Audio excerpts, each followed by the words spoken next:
और सबसे महत्वपूर्ण हमारी वो पवित्र नदियाँ जो हमारे लिए माँ से कम नहीं हैं। हम देवी स्वरूप इन नदियों की उपासना करते हैं। गंगा, यमुना और अदृश्य सरस्वती का मेल तो यहाँ है ही संगम पर प्रयागराज में। इसके अतिरिक्त हम देखते हैं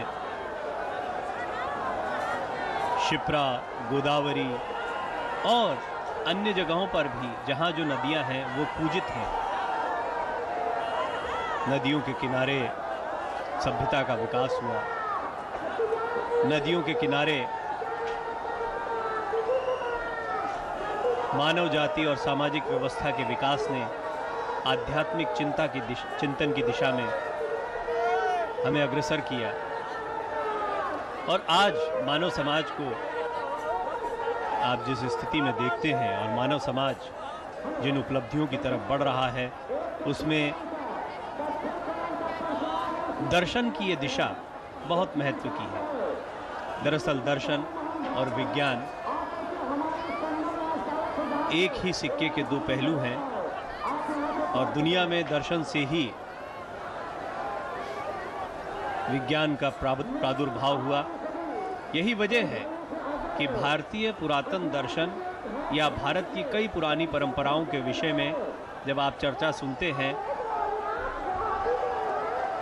तो आप पाते हैं कि भारतीय वैदिक विज्ञान या भारतीय वैदिक दर्शन मूल रूप से दुनिया में कहीं उपजे विज्ञान की जड़ में आपको दिखाई देता है। उदाहरण के लिए बोधायन प्रमेय को लीजिए, जो बाद में पाइथागोरस प्रमेय के तौर पर प्रसिद्ध हो गई। लेकिन ये एक दो उदाहरण हैं। ऐसे कई उदाहरण आपको मिलेंगे कि भारत भूमि दर्शन और विज्ञान के क्षेत्र में कितने उन्नत शिखर तक गई है। इसकी वजह इस भारत भूमि का एक वो बड़ा गुण है जिसको हम यहाँ की सहिष्णुता में, इन आनंददायी तस्वीरों में, जहाँ पर किन्नरों को भी समाज में वही स्थान है जो किसी विरक्त को, किसी साधु को, किसी संत को है।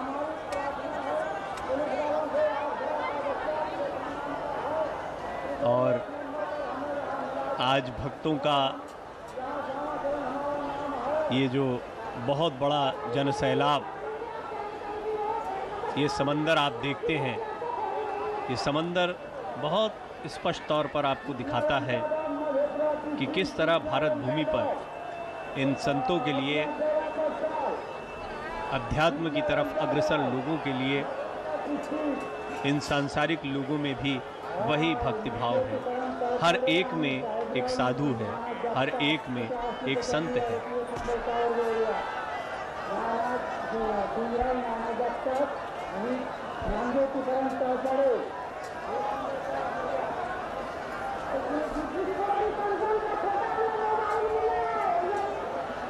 ये दिव्य तस्वीरें आप दूरदर्शन के माध्यम से लगातार देख रहे हैं और इन तस्वीरों से ये बहुत स्पष्ट है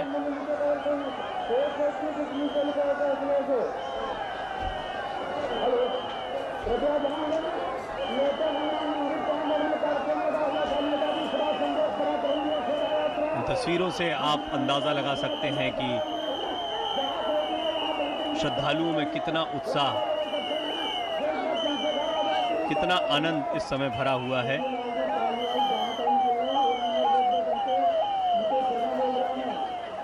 हर कोई पावन संगम में डुबकी लगाने के लिए आतुर है।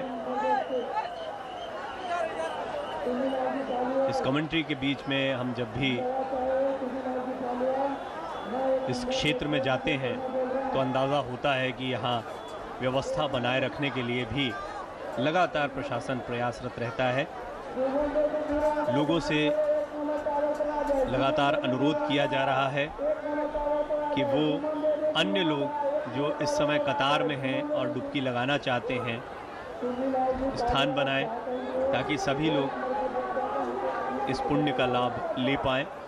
हालांकि पर्याप्त घाटों की संख्या है, फिर भी कुछ घाट होते हैं जहां विशेष आकर्षण श्रद्धालुओं का होता है, उनकी विशेष मान्यता होती है। और यही वजह है कि यहाँ पर आपको श्रद्धालुओं की ज़बरदस्त भीड़ देखने को मिलेगी। और कितना सुंदर दृश्य है, देखिए माँ गंगा यमुना के मिलन के इस क्षेत्र में एनडीआरएफ की टीमें मुस्तैद हैं। मेला शब्द बहुत छोटा दिखाई पड़ता है इस भव्य आयोजन के आगे, लेकिन परंपरागत रूप से ये देखिए क्या शानदार तस्वीरें हैं। दूरदर्शन के माध्यम से आप ये तस्वीरें लगातार देख रहे हैं। दूरदर्शन ने सुबह से ही आपको इन बेहतरीन विजुअल से रूबरू करवाया है, जहां आप इस महाकुंभ की भव्यता को देख पा रहे हैं। महाकुंभ क्षेत्र के कोने कोने में हमारे कैमरास मौजूद हैं।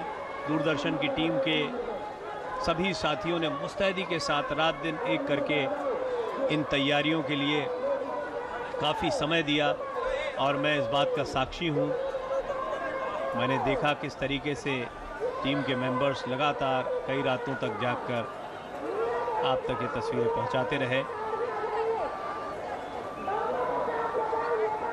और देश और दुनिया के तमाम दर्शक इस बात को जानते हैं कि हमेशा इस तरह के बड़े आयोजनों की तस्वीरें आपको दूरदर्शन के माध्यम से मिलती हैं।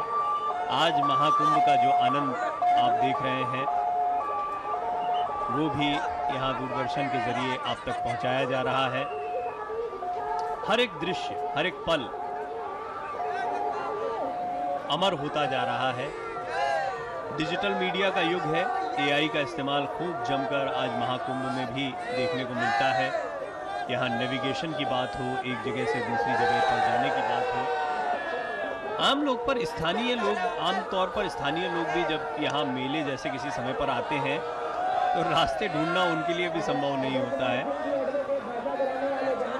प्रयाग में कई जगहों पर इतना कार्य किया गया है इस महाकुंभ को सफल बनाने के लिए, जिससे प्रयाग आपको बहुत बदला बदला दिखाई देता है। मुझे सौभाग्य मिला कि महाकुंभ के लिए आते ही यहाँ पर कई महामंडलेश्वरों से चर्चा कर पाया, कई प्रशासनिक अधिकारियों से बात कर पाया, राजनेताओं से बात कर पाया, और यहाँ पर महाकुंभ की तैयारियों के विषय में काफ़ी कुछ जानने को मिला। जितनी जानकारी हासिल होती गई उससे स्पष्ट होता गया कि महाकुंभ को लेकर बहुत बड़ी सोच रखी गई है। महाकुंभ में 40 करोड़ से ज़्यादा लोग आएंगे, और इसका अंदाज़ा आप इसी बात से लगा सकते हैं कि कल जब पौष पूर्णिमा थी और पहला विशेष स्नान था, अमृत स्नान नहीं था, लेकिन विशेष स्नान में भी 1.5 करोड़ से ज़्यादा लोग आए थे। और आज निश्चित ही उससे कई गुना ज़्यादा ये तादाद है। हालांकि आंकड़ा स्पष्ट होने में थोड़ा समय लगेगा, और ठीक आंकड़ा मिलना भी इतनी भीड़ का बड़ा चुनौतीपूर्ण कार्य होता है। लेकिन करोड़ों की तादाद में आज श्रद्धालु यहाँ डुबकी लगाने वाले हैं, और लाखों की तादाद में तो वैसे भी श्रद्धालु कल्पवास या मेला क्षेत्र में बसे हुए हैं। एक जनपद के रूप में, जिले के तौर पर कुंभ के क्षेत्र को विकसित किया गया। इसी से आप अंदाज़ा लगा सकते हैं कि शहर के भीतर एक बड़ा शहर बसा। ये शहर है भक्तों का, ये शहर है श्रद्धालुओं का, जिनके लिए समस्त सुविधाओं का प्रबंध किया गया। पॉन्टून ब्रिजेस का निर्माण किया गया ताकि सहजता से गंगा नदी के किनारे बसे हुए कल्पवासी तमाम श्रद्धालु एक जगह से दूसरी जगह जा सकें। मेला क्षेत्र में इससे पहले लगातार गाड़ियां चलती रहीं, लेकिन विशेष दिनों पर विशेष इंतज़ाम करने की दृष्टिगत आज कई चीज़ों को रोका गया। जैसे मैं अभी लेटे हनुमान जी मंदिर के निकट गया था। हनुमान जी महाराज का आज दिन है। यूँ भी आप जब संगम पर आएंगे और मंगलवार के दिन आएंगे तो आपको श्रद्धालुओं की भीड़ देखने को मिलेगी, लेकिन कुंभ के दौरान संगम और विशेष तौर पर हनुमान जी महाराज, लेटे हुए हनुमान जी या बड़े हनुमान जी के दर्शन का विशेष महत्व होता है। और एक मान्यता भी है कि कुंभ स्नान के बाद उनका दर्शन अवश्य किया जाए। आज जिस तरह की तादाद है और श्रद्धालुओं की जो भक्ति हनुमान जी महाराज के लिए देखने को मिलती है, उससे ये बात बहुत साफ है कि वहाँ मंदिर में आज इन सभी लोगों को समाहित करना संभव नहीं हो पाता। हमारी मान्यता में शिखर दर्शन, मन का भाव भी महत्वपूर्ण है, इसीलिए मंदिर में आज श्रद्धालु नहीं जा पाएंगे और सुरक्षागत कारणों से ये निर्णय लिया गया। मैं अभी उस अनाउंसमेंट को मंदिर के बाहर ही सुन रहा था। उसका कारण आप समझ सकते हैं। आप देख रहे हैं यहाँ पर ये एक बहुत छोटा सा हिस्सा है, लेकिन जब आपको दूरदर्शन का कैमरा बड़े दृश्य दिखाता है तो आपको ये अंदाज़ा होता है कि जितने लोग अभी आपको स्नान करते दिख रहे हैं, उससे कई ज़्यादा तादाद में लोग तो अभी अपनी बारी का इंतज़ार कर रहे हैं। और ये देखिए, दिव्य दर्शन आप भी करिए दूरदर्शन के माध्यम से। माँ गंगा, माँ यमुना और अदृश्य सरस्वती के इस विराट संगम का, जहाँ पर आप नौकायन एनडीआरएफ की टीमों को बड़ा मुस्तैद देख रहे हैं। और इसकी बहुत बड़ी वजह है कि किसी भी तरह की कोई अनहोनी ना हो और किसी तरह की दुर्घटना से बचा जा सके, इसलिए एनडीआरएफ की टीम, पीएसी की टीम मुस्तैद